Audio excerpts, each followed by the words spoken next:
All right, it is with my greatest joy and excitement to introduce our very first speaker. Tonight's first speaker is Maureen Caley-Verdonk, and her speech is called Welcoming Wholeness with Courage and Compassion. Let's give Maureen a huge round of applause.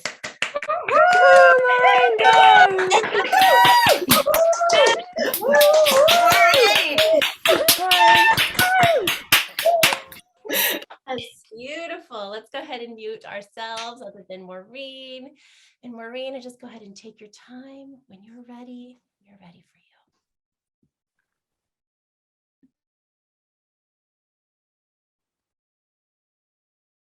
you. On a sunny spring morning in 1966, I was 6 years old.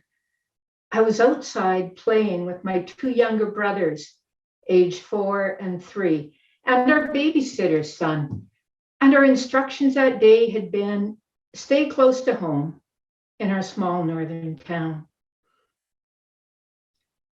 Our current dreamland of play was in the gravel streets, where the spring mud puddles had a thin layer of ice on top, and we hopscotched from one puddle to the next, listening for that hollow crack, or delighting and jumping away when the water splashed. And we hopscotched all the way to a trail that I had recently been introduced to that led to our town graveyard. And up the trail we climbed. Reaching the top, there was a snow mound where the grader had recently cleared the road and left this snowy, mucky hump. We had to climb over. And we climbed up. It was about 2 feet. And we sunk when we got to the top. We pulled and tried to help each other get out, but we were stuck. After a while, we started to voice our worst fears. Oh no, we're going to be here forever. And oh no, we're going to die here. And then I looked over and I saw my youngest brother with tears streaming down his face, his lips quivering, my own eyes pooling, my own lips trembling, and I'm trying so hard to be brave. And suddenly I heard voices and looked out and saw people walking up the road. There were children and adults, and I heard somebody holler, Maureen Caley, is that you? And I said, yes, and waved like crazy. A moment later, I heard that same voice, Maureen Caley, what on earth do you think you are doing? This is so dangerous. The relief I had felt a moment before was replaced by fear and shame. The people got closer and they picked my brothers up and reassured them of their safety. Me, on the other hand, I was plopped down onto the road, my hand gripped tightly, and marched down the hill towards home, being reprimanded the whole time. I tried to speak and was silenced, told to be quiet. It's moments like these that seem small, but they're actually big in shaping us. I learned that day to do what people of authority told me without question. I learned to anticipate what was expected of me without being told. And I also learned that my feelings were inconsequential, and how to mask my feelings became a regular practice. And what hooked into my being that day was this sense that there is something wrong with me. My voice doesn't matter. I don't matter. And for the next 7 years, I tried to be that good, responsible girl, but there was something in me, the adventurous, was wanting to rebel. And by the time I was 16 years old, I was headed down a path of self-destruction with heavy alcohol use, very little interest in school, and an attitude that said, don't tell me what to do. And then my grade 10 science teacher at the end of the school year said something that totally changed me. He said, you should just quit school. And something in me said, I want more in my life. Fast forward to my career as an early childhood educator. When the belief systems I'd adopted began to surface, a parent one day questioned me about the appropriateness of an art activity. I reacted. And that belief system that you don't question people of authority came alive in me. And fortunately, I had a supervisor who could educate me with kindness and care. And I learned that not everybody has that same belief. More education, a different career, the depth of responsibility I was assigned as a 6-year-old came bursting through me with anxiety, depression, panic, sleep disturbances, because I was working as a victim services worker, and one of my roles was to support women who were experiencing domestic violence and help them to create a safety plan. And when they didn't follow it as they said they were going to, I felt that burden of responsibility. And it was this discomfort that I was feeling. I kept trying to mask it and make it go away and put on unrealistic expectations on myself and other people. Because you see, when I'm feeling inadequate, I'm unconsciously making others inadequate also and projecting that on them. And this is important. I know I'm not alone. Many women get caught up in the self-improvement cycle, or they stay blind to their patterns, continually masking, trying to fix themselves, relieve the discomfort. And we get caught in that do more, be more, give more cycle, which is, I also link to that self-improvement. And then in 2011, I was at yet another self-improvement training, and something really clicked for me. The teacher, Robert Holden, said two things that stuck deep within me. One was, if you think something's missing in your life, it's probably you. Yikes.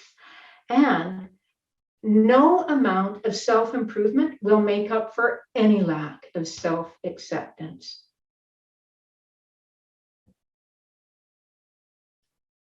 And when I heard these, I felt this, what I call truth bumps on my body, like goosebumps, and this warmth flowed through my system. And I recalled that feeling of being found when I was 6 years old. And this time, instead of a harsh voice, I heard this caring and curious voice that was my own.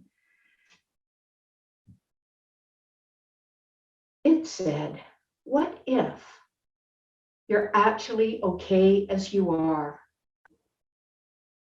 What if it's okay not to know everything or get everything right? What if you can actually be kind to yourself?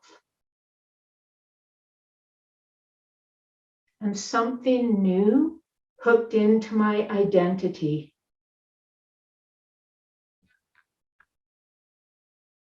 I offer great value being real, being me. And a new mantra formed. If I wasn't afraid, what would I say or what would I do?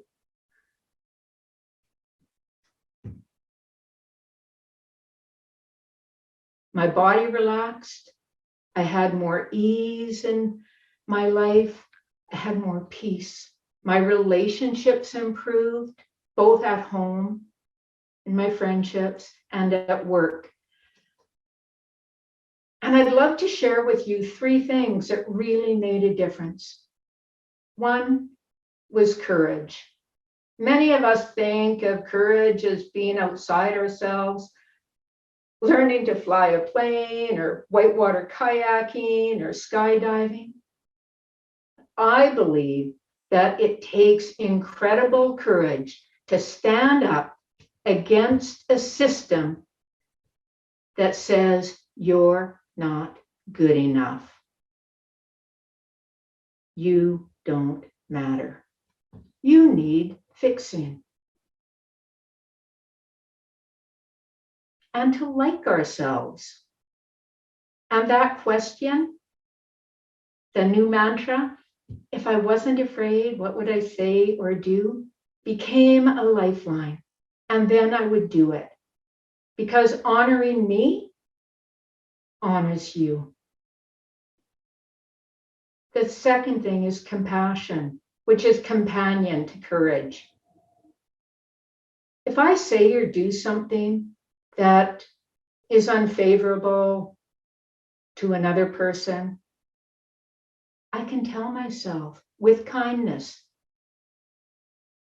even if I'm shaking, it's okay, sweetie, I have your back.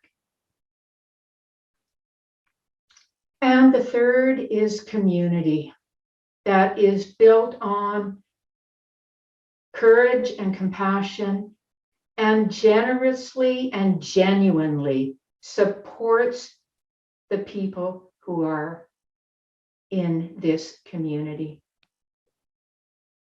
And this is what I know to be true.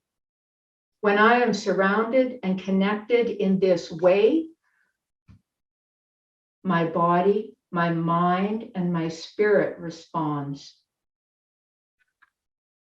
And this is wholeness. This is what it means to be whole, welcoming all of me, welcoming all of you, and living true. And my invitation to you is, if you have a community that genuinely and generously supports you, cherish it and know that it is a really beautiful gift. And if you don't have one, please find one.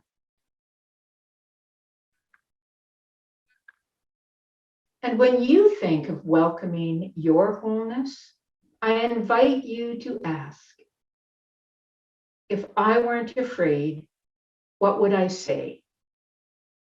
If I weren't afraid, what would I do? Thank you. Let's unmute and give her a standing ovation.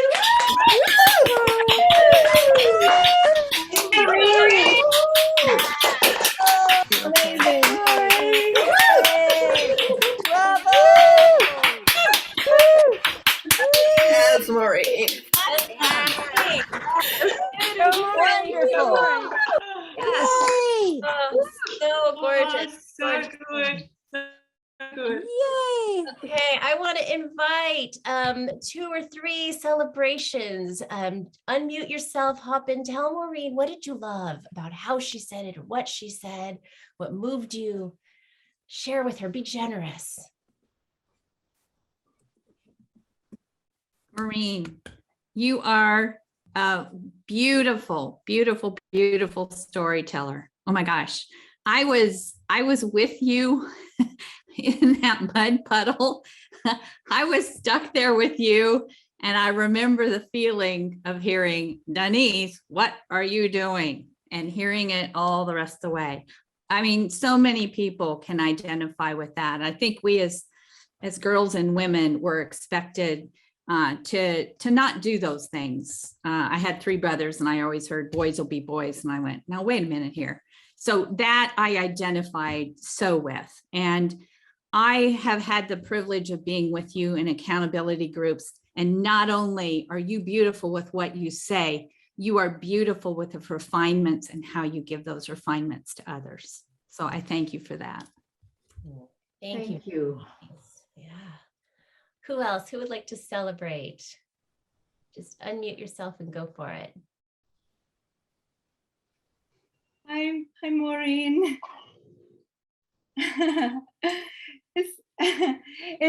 It's such a joy. Hold on, I'll put my other glasses on. It's such a joy to witness you, and it's such a profound message that you share. I was spellbound. I only just wrote something in the chat because I was so wrapped by what you were saying, right from the opening story where it was kind of like a movie, and then you were reprimanded, and treated differently from your brothers. And I just felt that, and how that sowed the seeds for the future. And then I wrote tons down, and so it might be hard to just find it all, but there were these moments where you just beautifully embodied and showed us your transition, these transition points, like when you put your hands together. I wrote that down. You said, I know I'm not alone, and so true. And then when the person, Robert, when he said, if you think something's missing in your life, it's probably you. and that was just so wonderful. And yeah, the no personal growth is worth anything unless you have self-acceptance. Mm-hmm. And then you're the place where you said, you decided to live your life by asking the question, if I wasn't afraid, what would I say or do? And how that changed so much for you. And I feel like you just really, you just brought so many women together. That's how I felt. Like I could just imagine all these women being moved at different points of your talk, because they feel their journey resembles in some way what you talk about. Like you're just talking for so many women, and just beautifully done. Oh, thank you, Nicola. Thank you, Nicola. Hi, thank you. One more celebration. Anyone else? And there's got some beautiful celebrations in the chat. Who else is feeling called to celebrate tonight? I will. Maureen, that was absolutely just spellbinding. I was brought into the moments of your story where the feelings, they were taking me to all of those times where I felt stifled in my voice. It was so relatable. And then you get through your journey and you share all of these truth nuggets that were just like, I can't write them down fast enough. They were just, it was such a lovely way to draw us in with your storytelling, and then hit us with those truth bombs that, the lessons that you've learned, and that, either we maybe have learned some of those same lessons and or are still learning them. And it was really a spellbinding way to bring us into what you were trying to share with us as your lessons learned. So thank you for that. It was lovely. Thank you.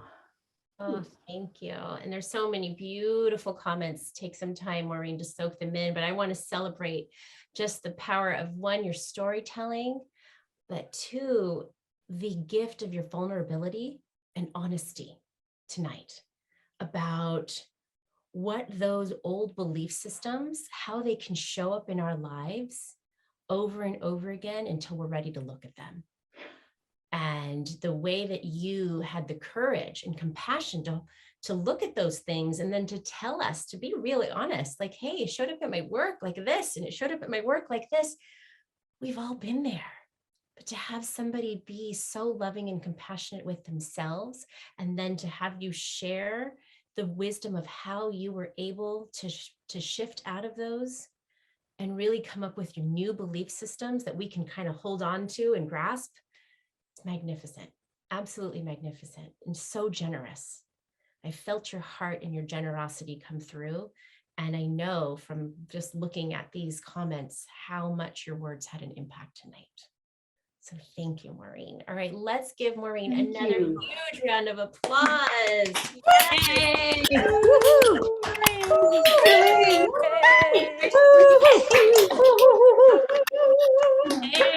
Maureen.